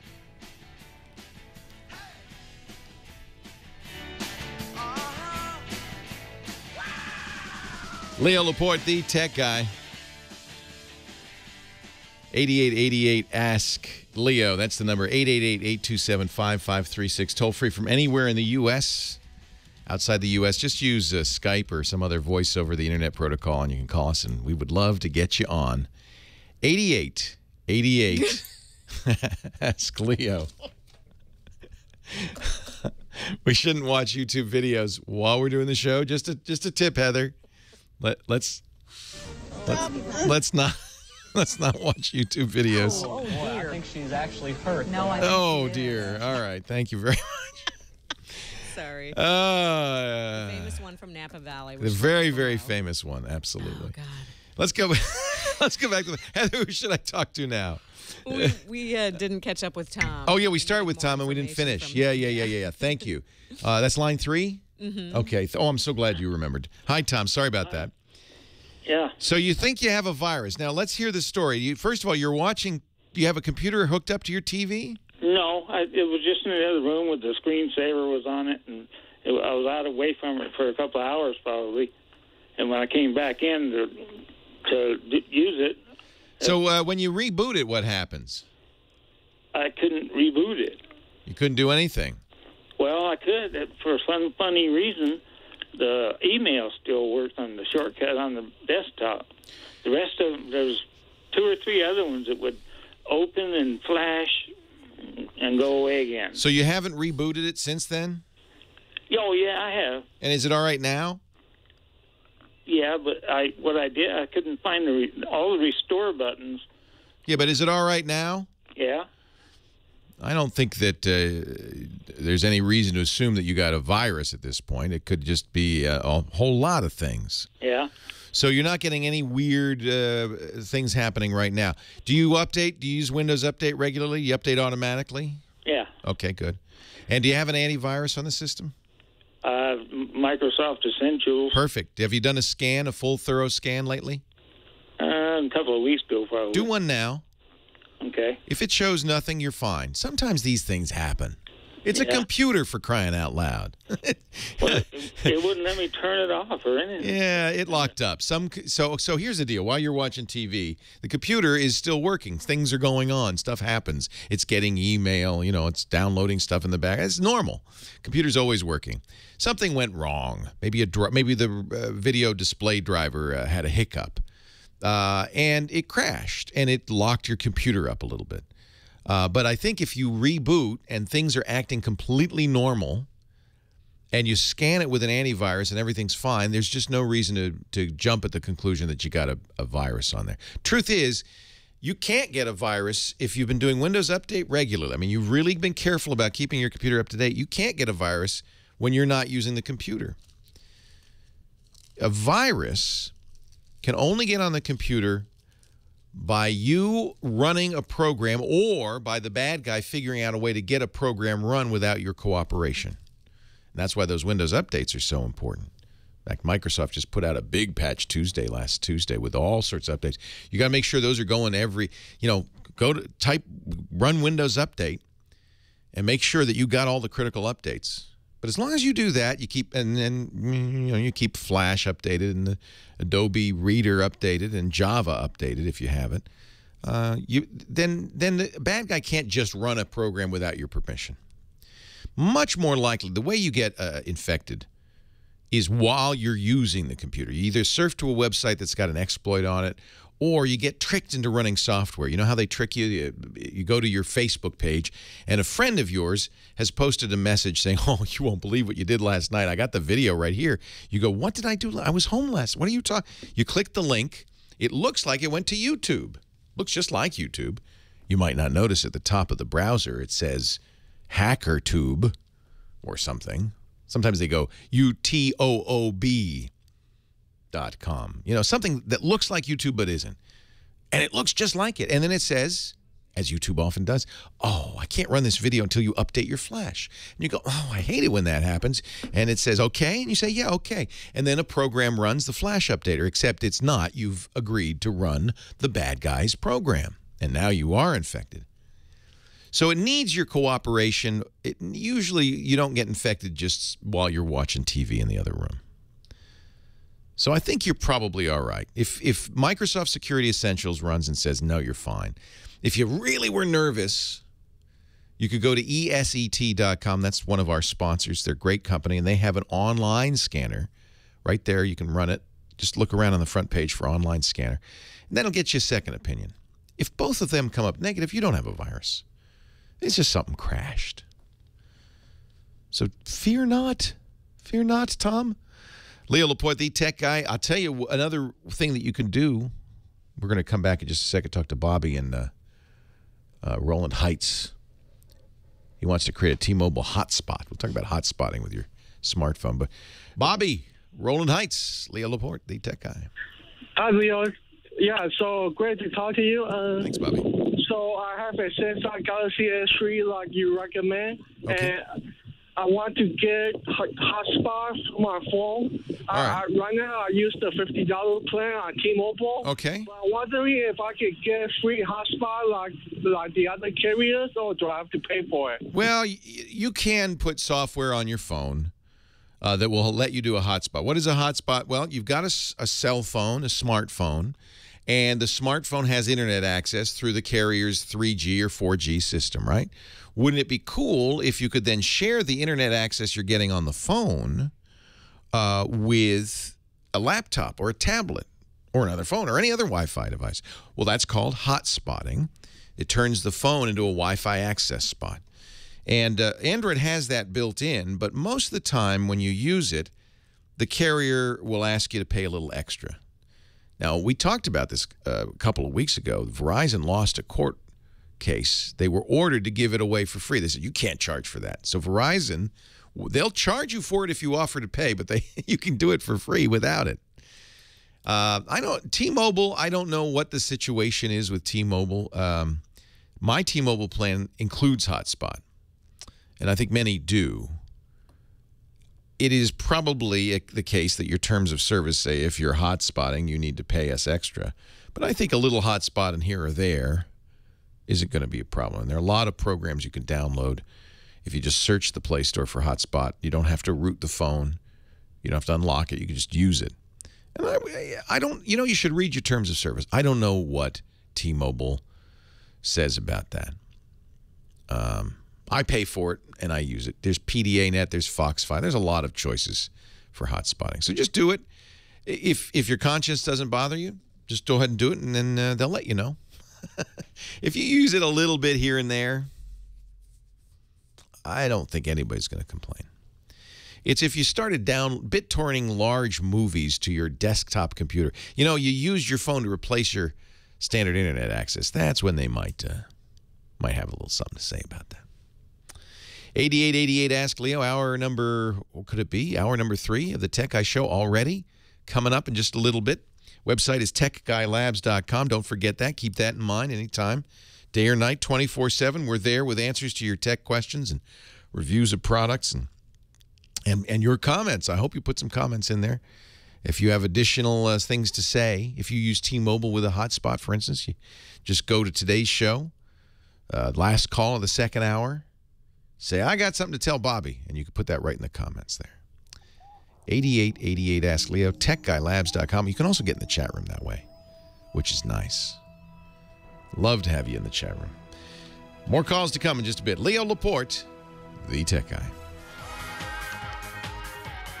Well, hey, how are you today? Leo Laporte here, the tech guy. Time to talk about computers, the internet, cell phones, camcorders, MP3 players, home theater, anything on your mind, digital photography. Phone number 8888 Ask Leo, 888-827-5536. Toll free from anywhere in the U.S. That's the number. James in Encinitas, California called. He's our next caller. Hi, James. Hi, how are you? I'm well. How are you? Well, I'm kind of without my computer right now. You know, a lot of people call us who are in the same boat. I don't understand it. Well, part of it, I kind of got pulled in on it, I suppose. Uh-oh, what happened? Well, I was ran a program to speed up my computer off the internet. You see these ads. I don't understand. You see these ads all the time on TV. Speed up your computer, run the program, and there's not much they can do. I mean, best they can do is maybe delete some old cache files, scan for viruses. If you've got a virus, that certainly would help. Yeah, right now what happened, these guys were interesting because after I'd run this, I'd get this program. As soon as I turned it on, the display would come up, say, cannot access local server. And I'm thinking, I don't have any local server. I don't know what that is. I could punch OK, and it would go. And the program was slow, but it kept going. Well, then I got a call on the phone from a gal, sounds like a really bad Indian or Bangladeshi. Where did you get the information for the Speed Your Computer Up program? How'd you find that? Well, my neighbor came over and said, thanks, neighbor. He probably found it on the internet, pirated, free. Oh, look, free. Yeah. Okay, so... And this really speeded it up. Yeah, well, don't let that neighbor in your house anymore. Yeah. Or if you do, don't let him on your computer. So, first of all, last hour we were talking about viruses. What did I tell you? I said to get a virus on your computer, the bad guy has to get you to run a program. Right. So you did this several times. So your friend comes over, runs a program. Oh, yeah. Now, that's already done something to mess up your computer because it's now changed your homepage to localhost. That's a bad sign. Oh. That's a bad sign. And then, now maybe unrelated, by the way, you get a call from a woman. Let me guess. She says, I'm calling from Microsoft Support Services, and you have a problem. I see a problem on your computer. It's full of viruses.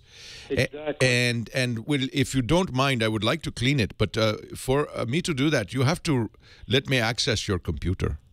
Correct. Did she? Yeah, oh, yeah. Okay, you're dead. Yeah. So just stop right now. Unplug the computer from the internet. Okay. Because did she charge you? Oh no. Oh, it was free. How nice of her. I wouldn't. They wanted to. They said, "Oh, we can fix this." And yeah, but if you'd given them a credit card number, now you'd have to change that credit card number too. Because you know what's interesting is I don't know for sure, but I'm told that a lot of times these people are actual tech support people. Who have some free time. So they do third-party tech support for companies. It's a sweatshop in India or China or, Canada, all over the place. And in their free time, they said, call these numbers and put this software on the person's machine. Tell them you're from Microsoft. Yeah. Well, I don't think they've damaged me too much. The problem is... How could you not think that? Why? What do you think their purpose in doing that was, James? Get some money from me. Or, failing that, yeah, they would have loved that. Failing that, though, they've got access to your computer. What else might they have done? Well, what they have done right now, when I try to turn it on and boot it up. No, James, they put a virus on your computer, whether you could see it or not. Well, yeah, probably. Yeah, definitely. Yeah. That's why they do this. And one of the things they'll be doing, this is why I said the first thing you need to do is disconnect from the internet right now. Okay. Because what the first thing they'll do is they'll start collecting keystrokes, looking for passwords, looking for credit card numbers. Well, hang on, Leo. Let me ask you one thing. That's all good advice, and I want to do it. Yeah. But right now, I can't turn my computer on because the password that you use to get the thing started, they've changed it. Are they asking for money to change it back? Oh, no, I haven't talked to them. In fact, I wonder what their percentage is in doing that. I wonder why they would do that. I got a little ugly with them last night. I got ugly with them, huh? You know, this sounds like a scam. It sounds like... Oh, it is not a scam, but hold on. One more thing I've got to do here. Okay, goodbye. Well, in the meantime, now I'm stuck. See, Yeah. I can't, when you... Well, here's what I suspect, James, is you'll be getting a call. Here's what I suspect, James. You'll be getting a call later today. Yeah. Saying, hey, James, how's that computer working out for you? I can't get into it. Oh, for $300, you really should have bought the premium package. We can fix that. Yeah. So you're you know what? It doesn't matter because you didn't want to use that computer anymore anyway. You want to reformat the drive and start over. Do you have your Windows disks? Well, I probably do. Yeah, and now I know there's stuff on that hard drive you want, right? Oh, yeah. Yeah. Well, I heard you earlier talking. I regularly update my Windows. Good man. But I got to point out something. If you let somebody run a program on your computer, it doesn't matter if you update Windows. That's right, yeah. So there's two ways in. One is you let them. The other is they do it without your permission, taking advantage of exploits on the computer. Either way, once somebody you don't know has run a program on your computer, it's over. Yeah. Well, I can't. The problem is right now, you say get off the internet, fine. I can't get on my computer. Is there, and I know I set that up to begin with when I set up the computer. How do I get my password? Yeah. What version of Windows are you using? It's an old one, XP. Well, that's good because XP passwords you can get around. I mean, the best thing you could do, if you had another computer, you could download Loft Crack or some other password cracking utility, run it, and probably get in. But I think the best thing for you to do is if you know somebody who's a good tech or a good computer store in your area, is bring it into them. Okay. Because they're going to do is they're going to pull the data off of there. Once you explain what happened to them, say, Leo says we've got to wipe this. What I'd like to do is get my data off of it and then let you reinstall Windows. I mean, there are ways. If you have another computer, there is software you can download, put it on a disk, and run on that computer. But it's a little tricky. Yeah. Okay. So yeah, I'm sorry, James. There's no way to get around or get my. Well, there is. You need to have another computer, download password cracking software for XP. I'll put a link in the show notes to an article about how to do this. Okay. You've got to run the software. It'll crack the password. But even after, and really the only purpose for this at this point is to get your data off, whatever you've got pictures on there, whatever, so that you can then erase the drive because that computer is compromised. You need to erase the drive and reinstall from a known good copy of Windows. You have to do that. There's no way to get this back to normal. Okay. A good tech could do it for you, charging you an hourly rate. It's a straightforward thing. They've had other people with the same exact problem, I guarantee you. And just a note for everybody, and James, there's no shame in this. People get bit by this every day. That's why they do it. But just a note, if you get a call, Microsoft, nobody calls you and says, I'll fix your computer. Nobody. If you get a call from somebody claiming to be from Microsoft, and they're very credible, they'll get you to run something called Event Viewer, which is a program that's on all copies of Windows, and it shows where what it does is shows your Windows log, and it shows where things have failed, the red X's. And it's normal. There's lots of red X's in every computer. And they'll say, see all those red X's? Well, every single one of them is a bad guy. We're going to get rid of that for you. No. Leo Laporte, the tech guy. I love that song. Isn't that early Rolling Stones? Spinal Tap. Spinal Tap. Sounds just like early Rolling Stones. Christopher Guest is who it is. Leo Laporte, the tech guy, 8888 Ask Leo. That's what they were asking him when they called James. Give me some money. And then he didn't give it to him. And what did they do? They locked his computer. Can you believe that? 8888 Ask Leo. Let's go to Steve, Marina Del Rey. He's next. Hi, Steve. Leo Laporte, the tech guy. Hello. Hello. Hi. Oh, she didn't tell me that I was coming on air. Hi, Leo. Thank you for taking my call. My pleasure. I'm a doctor, and I've had Palm Pilots for years, and 2 years ago changed over to the iPhone. 2 years ago, you changed from a Palm Pilot?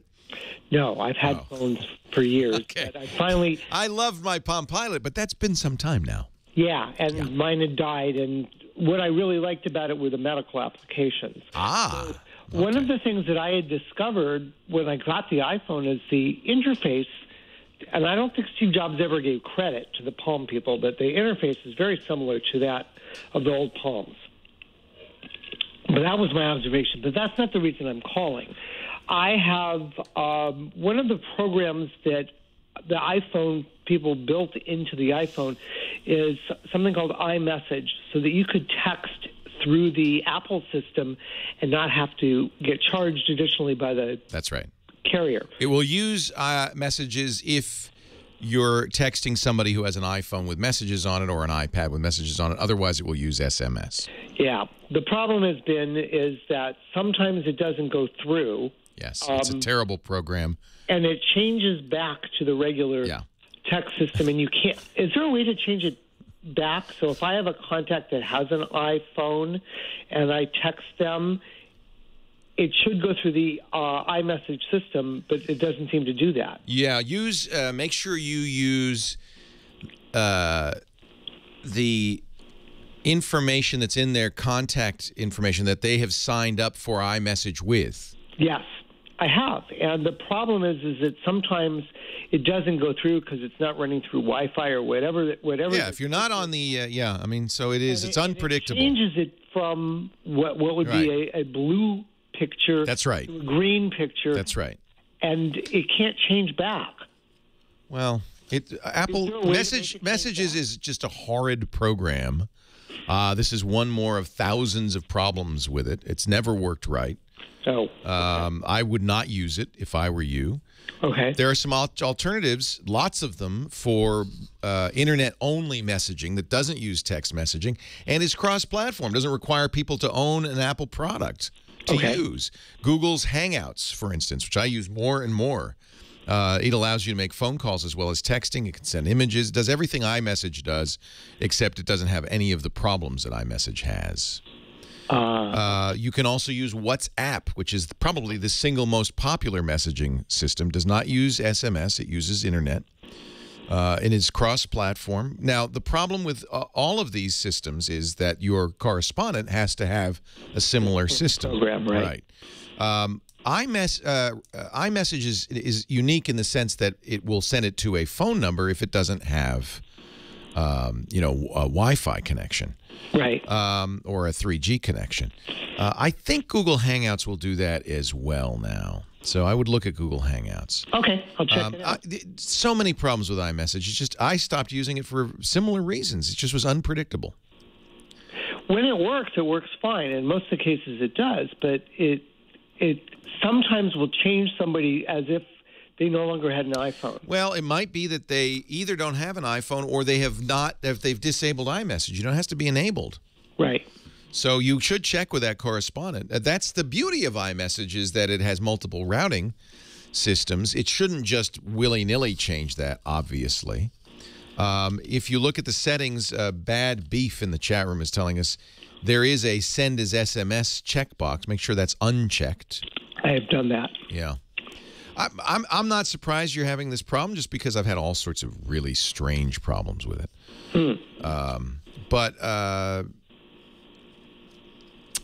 Maybe somebody will, if you've got good suggestions for Dr. Steve, why don't you go to our website, techguylabs.com, and add them in the comments. We'll take a look. Yeah, give it a little time, and I'm sure somebody will have some Maybe you have found a fix for you.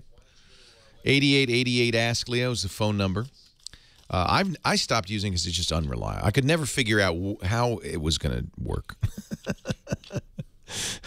And I think this is the kiss of death. It requires that the other person have an iPhone or an iPad. There are better solutions out there. I like WhatsApp, frankly, but the problem is your correspondents have to use it. Wooly in Torrance, California. Hi, Wooly. Leo Laporte, the tech guy. Is that me? Is your name, or is it Woodley? Woodley. I'm sorry, I didn't see the D. Woodley. Hi, Woodley. Yeah, hello, Leo. I wasn't for sure you were talking to me. I'm talking to you now. Well, great. My question is I'm visually impaired, and I was wondering what software program you might recommend that would enable me to do at least basic functions on my laptop, i.e., access my media player, check my email. What you want is a screen reader. A lot of visually impaired folks are using these nowadays and working quite well. Are you on Windows? Yes. Yeah. Now, the commercial program that a lot of folks use is JAWS. It's very expensive, JAWS. It's very expensive. However, you often can get a grant to use it. You might check with your local independent. Are you working with somebody like Lighthouse for the Blind or Independent Living Resource Center, somewhere like that? Braille Institute. Braille Institute. So I'd contact them. Often they can get you a grant so you can get JAWS on your computer. They'll help you set it up too, which is nice. There is an open source project to do the same thing called Orca. Get it? JAWS Orca. And that's free, but I don't know how well it works.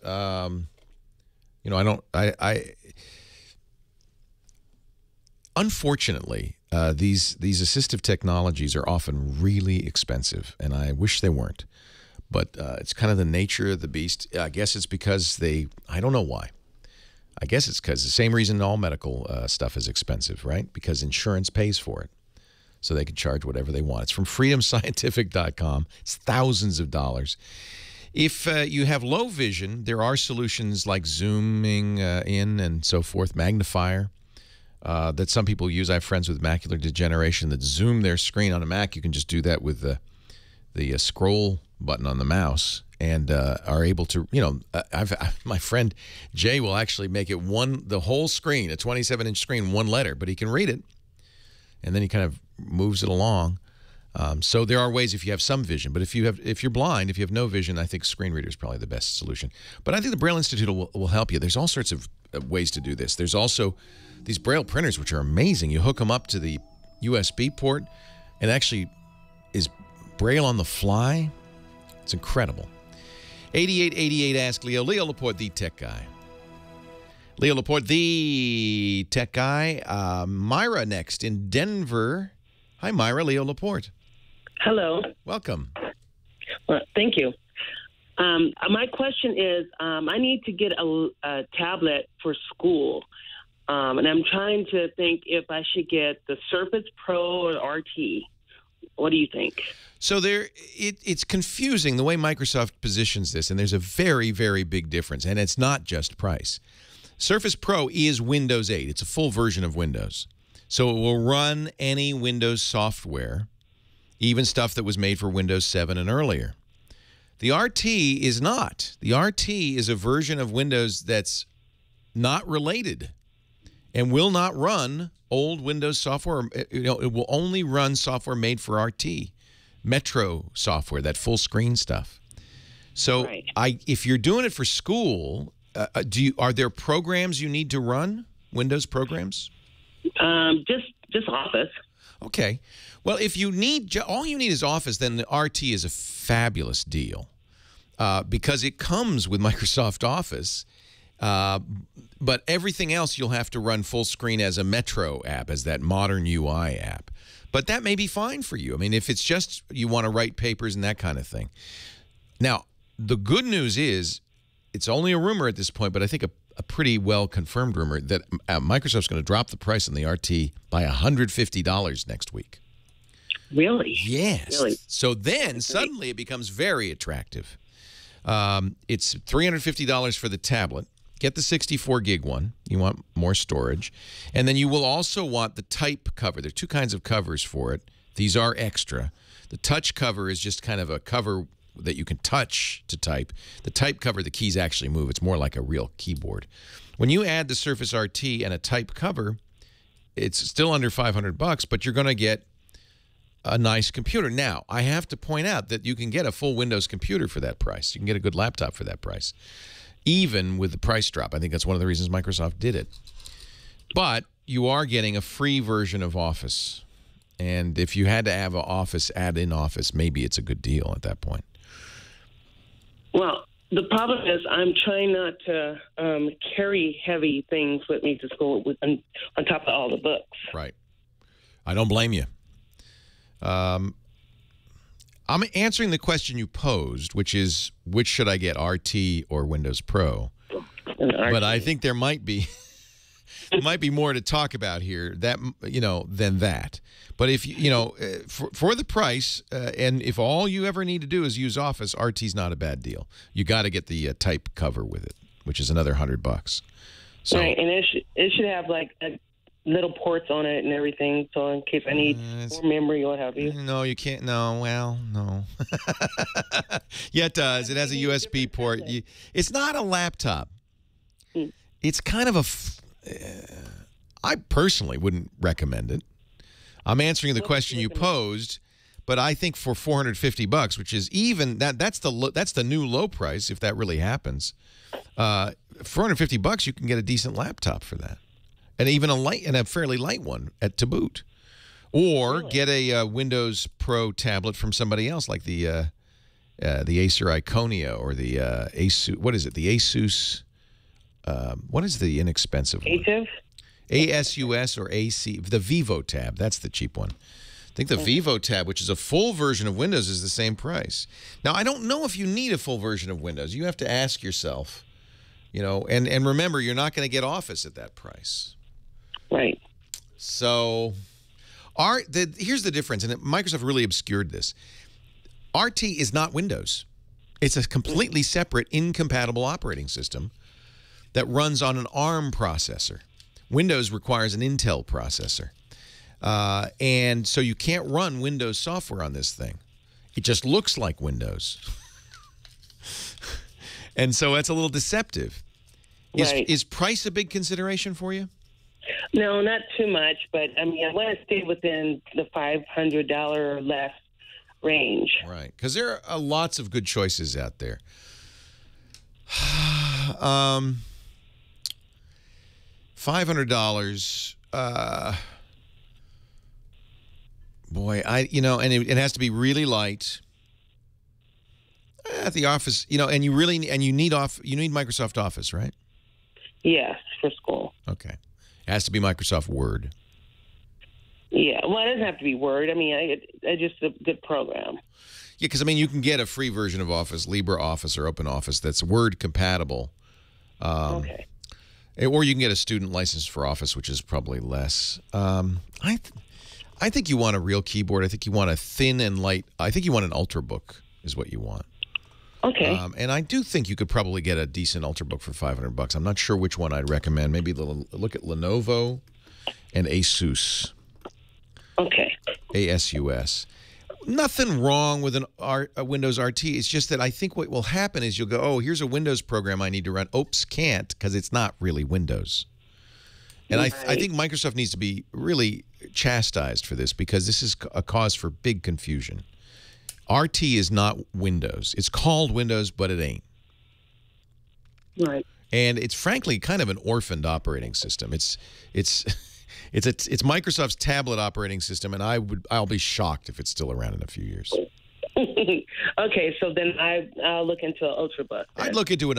What you want is something very thin, very light. Those are the Ultrabooks. There's some excellent Ultrabooks out there, and I think you'll be happy with it. Okay, well, thank you. Sure.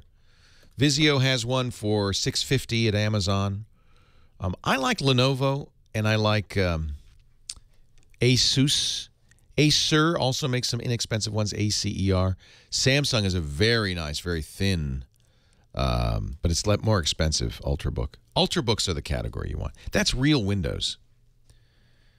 And I just, I can't, it's hard, in good conscience, it's hard for me to recommend the Windows RT operating system. It doesn't feel, it feels like a dead end. Even Microsoft, when you see Microsoft dropping the price $150, it tells you something. I mean, these are $499. They're dropping it down to $350. There's something going on. There's something going on. That means it ain't selling. They may mean they've got a new one coming out soon, but when you see a company drop a price that much, that's a bad sign. That's almost 30%. And there are Ultrabooks that are in that price range, I believe. They're not as good. The truth is, we've got this false expectation that we should be able to get a decent computer for $500. It's tough. It's tough. Dave in Los Angeles, Leo Laporte, the tech guy. Hi, Dave. Yeah, hi, Leo. How are you? I'm good. How are you? Good. Thanks for taking my call. I've listened to you for years. I got a question for you. I just recently purchased another phone. It's a LG Optimus L9. Mm-hmm. And come to find out that Adobe is no longer supporting or doing any research for flash drives with Google. Not flash drives, flash player. Oh, flash player. Yeah. Correct. No, that's right. And it's not just on your Optimus. It's on all 4.1. All mobile platforms, period. Right. No more flash. That's the future. And Apple started this whole thing by not putting it on iOS. And for a long time, that was a differentiator. You go get an Android phone and put flash on it, but it never ran very well. And finally, Adobe themselves said, yeah, you're right. We should. This is a mistake. You can sideload it. You can download an APK and put it on there. But since Adobe's not updating it, and it's a major source of security issues, I would stay away from it. I really would. Leo Laporte, the tech guy.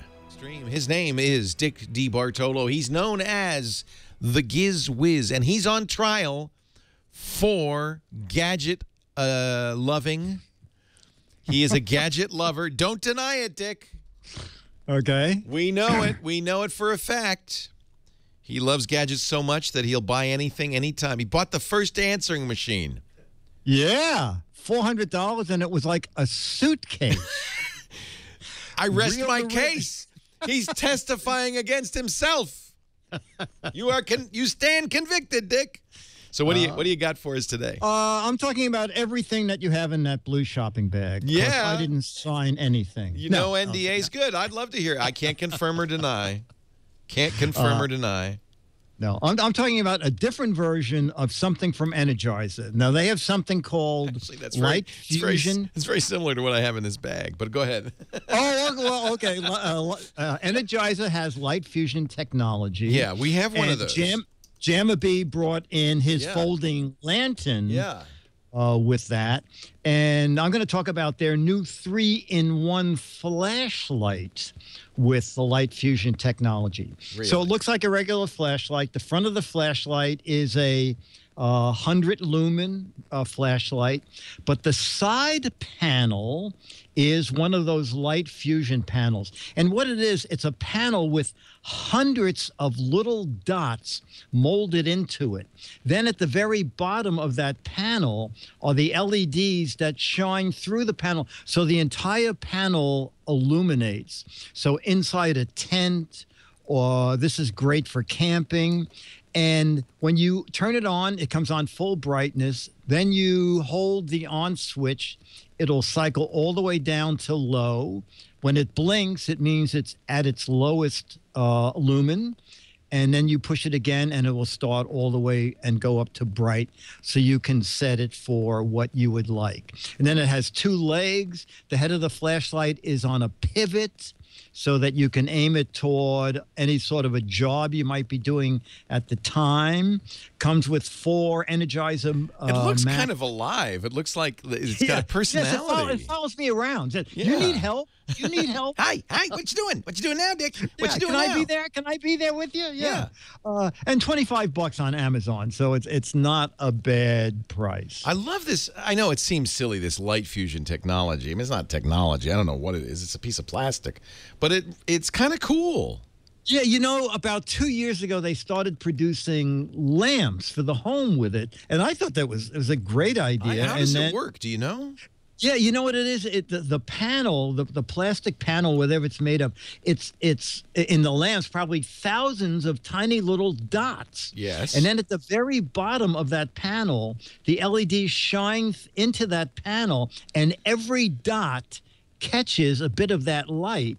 So the entire panel is illuminated, and it makes a very uniform, very bright light. I think the lamp had maybe 11 LEDs at the base, and I think the flashlight has maybe 5 at the base. Okay, so they're just kind of like light pipes. It's like bending. Yes, Yeah, exactly. yeah. Exactly. To get a lot of light out of 3 or 5 or 10 LEDs.